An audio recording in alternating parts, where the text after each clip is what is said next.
Everyone, जय माता दी सभी को। कैसे हैं आप लोग? माता रानी की कृपा से स्वस्थ होंगे, यही उम्मीद है। माता रानी आप लोगों पर हमेशा कृपा दृष्टि बनाए रखे।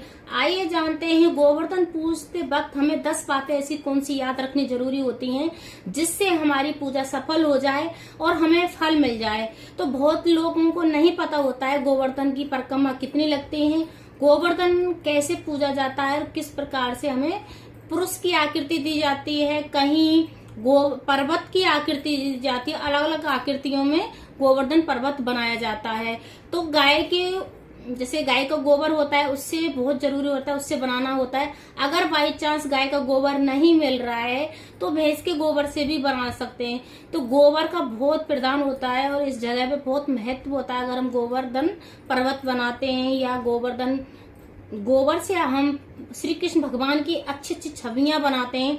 बहुत लोग बहुत आकृति देते हैं जो श्री कृष्ण भगवान की, जैसे आप लोगों ने देखा होगा गूगल पे, यूट्यूब पे, जो हर जगह बहुत अच्छे अच्छे गोवर्धन बनाए जाते हैं। इंस्टाग्राम पे सब जगह बहुत लोग डालते हैं, तो बहुत अच्छी आकृति बनाई जाती है। फिर आता है हमें पूजा किस प्रकार से करनी चाहिए। तो हमें एक दीपक जलाना है। बहुत जगहों पे कड़ी चावल बनाया जाता है, बहुत जगहों पे दाल चूरमा बाटी बनाया जाता है। हमारे राजस्थान में तो दाल चूरमा बाटी बनाया जाता है। उससे हमें गोवर्धन पूजते हैं शाम को। और कच्चा दूध और दही का मिक्स करके पंचामृत बनाया जाता है और उनकी नाभि में रखा जाता है। तो दूधो फलो पूतो फलो ऐसे जो बुजुर्गों से आशीर्वाद लेते हैं तो उसके पूजा करने के बाद ही लेते हैं। और बहुत जगहों पे क्या होता है कि जो पूजा के बाद जो पटाखे जला देते हैं तो वो बहुत गलत है। वो हमने श्री कृष्ण भगवान का आह्वान करके बनाया है, तो हमें उसमें पटाखे जलाते हैं तो बहुत गलत करते हैं। गोबर जैसे इधर उधर छिड़क जाता है तो वो भी बहुत गलत है। आप इस प्रकार से नहीं करना चाहिए, इससे हमें पाप लगता है। और सबसे मेन चीज तो गोवर्धन पर जैसे गोवर्धन की परिक्रमा देते हैं तो 4 दी जाती है या 7 परिक्रमा दी जाती है, इसका विधान है। तो सबसे मेन चीज होती है कि हमें किन किन बातों का विशेष ध्यान रखना है। अगर हम अखंड ज्योत जलाते हैं, पूरी रात दीपक जलाते हैं तो भी बहुत अच्छा माना जाता है। और जैसे या गौशाला जाके हम गुड़ का और नमक का भी दान करके आते हैं तो वो भी बहुत शुभ होता है। और गाय को हरा चारा भी खिलाते हैं तो भी शुभ होता है। और गौशाला में हमें दीपक जरूर जला के आना चाहिए, क्योंकि अगर हम गोवर्धन पर्वत नहीं बना पा रहे हैं या मतलब पूजा किसी कारणवश नहीं कर पा रहे हैं तो हम दीपक जला सकते हैं। और दीपक से हमें बहुत बड़ा महत्व और हमारी पूजा का हमें बहुत ज्यादा फल मिल जाता है।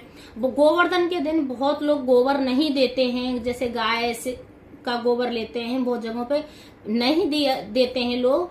तो एक दिन पहले ही गोबर लेके रख लेना है और हमें गोवर्धन पर्वत या गोवर्धन की आकृति जो श्री कृष्ण भगवान की आकृति बनानी है।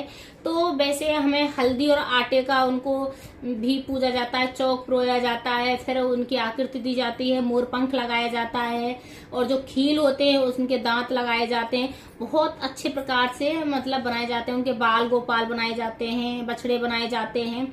इस प्रकार से गोवर्धन पर्वत भगवान बनाए जाते हैं। और फिर उनका पूजा का विधान है, अच्छे से पूजा पाठ होती है और दीपक जलाया जाता है। जो दूध की जो रई होती है उसको भी लगाया जाता है, और उसके ऊपर दीपक लगाया जाता है। हमारी तरफ तो ऐसा ही होता है और इस प्रकार से हमारे पूजते हैं। फिर उसका विसर्जन करते टाइम बहुत लोग क्या तुरंत पूजा के बाद विसर्जन करते हैं, ऐसा कभी भी नहीं करना है। पूजा के बाद विसर्जन बिल्कुल भी नहीं करना है।